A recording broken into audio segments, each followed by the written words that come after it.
안녕하세요, 알레한드로입니다. 종합격투기가 한창 유행하기 전 사람들의 화두는 어떤 종목이 가장 강할까였어요. 복싱 같은 타격기가 강할 것인지, 유도나 주짓수나 레슬링 같은 그라운드 기술이 강할 것인지. 종합격투기가 엄청 유행하고 있는 지금 결론은 나왔습니다. 다 잘하는 사람이 센 거라고. 하지만 최소한 자연에서만큼, 최소한 우리가 상어를 상대할 때만큼의 답은 명확합니다.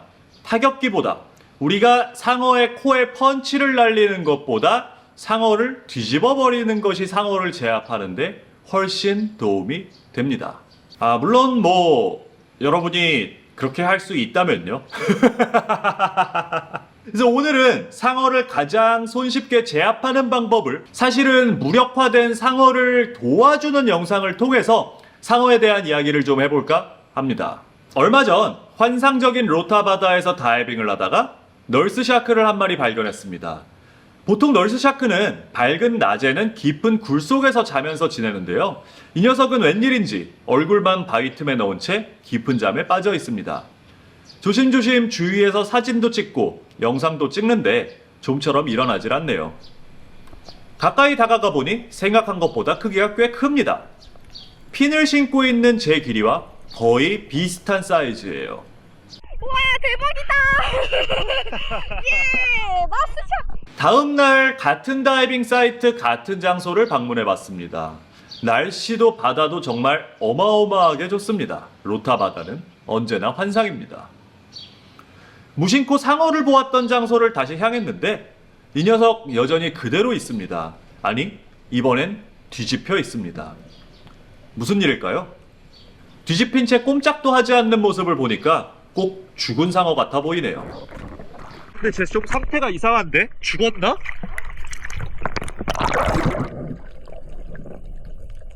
너울의 지느러미가 움직일 뿐 실제로 상어의 근육은 아무런 움직임이 없습니다. 당연합니다. 사실 상어는 뒤집히면 근육이 이완되어 움직이지 못합니다. 꼬리를 살짝 건드려봐도 죽은 것처럼 아무런 움직임이 없습니다. 다시 내려가서 확인해보니 아가미는 다행히 움직이고 있네요. 만약에 이 상어가 널스샤크가 아닌 다른 상어였다면, 본인의 의지와 관계없이 뒤집혀 있는 거라면 이 상어는 이미 죽었을지도 모릅니다. 자연 상태에서 상어가 몸을 뒤집고 있는 것은 자연스러운 모습이 아닙니다. 본인의 의지와 관계없이 뒤집어지거나 바위에 끼어 움직이지 못하고 있을 가능성이 높습니다. 조심스럽게 상어의 몸을 당겨 뒤집어 줍니다.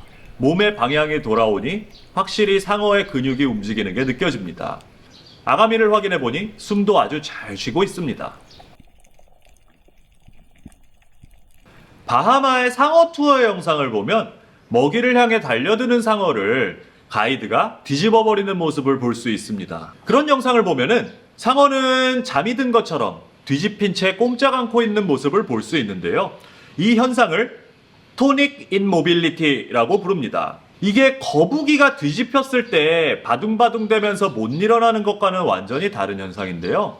이 상어들은 몸이 뒤집히게 되면은 자연스럽게 몸의 근육이 이완되면서 아예 움직일 수가 없게 됩니다. 대부분의 상어, 대부분의 가오리들에게서 일어나는 반응이고요. 일부 조류와 파충류들에게도 비슷한 현상을 찾아볼 수 있다고 합니다.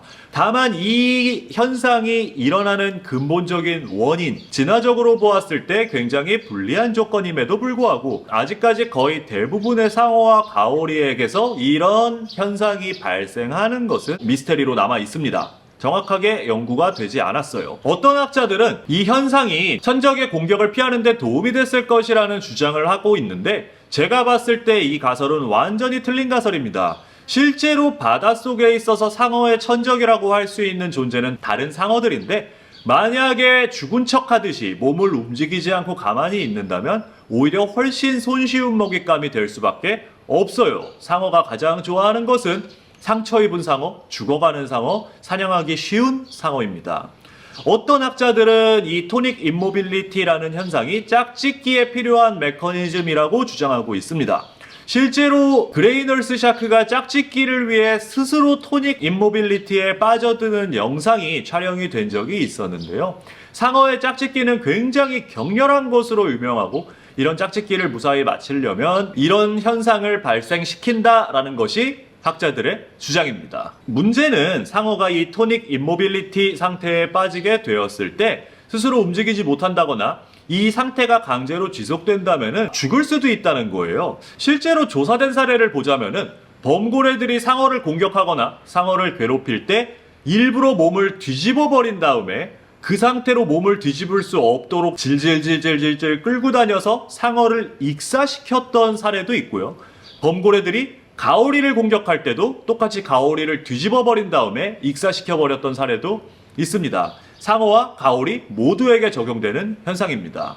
오늘 제가 발견했던 상어는 아마 너스샤크였기 때문에 그대로 익사하지 않았을 가능성이 높아요. 상어들 같은 경우에는 움직임이 없을 때도 스스로 숨을 쉴 수 있는 상어가 있고 움직임이 없을 때 스스로 숨을 쉴 수 없는 상어가 있는데요.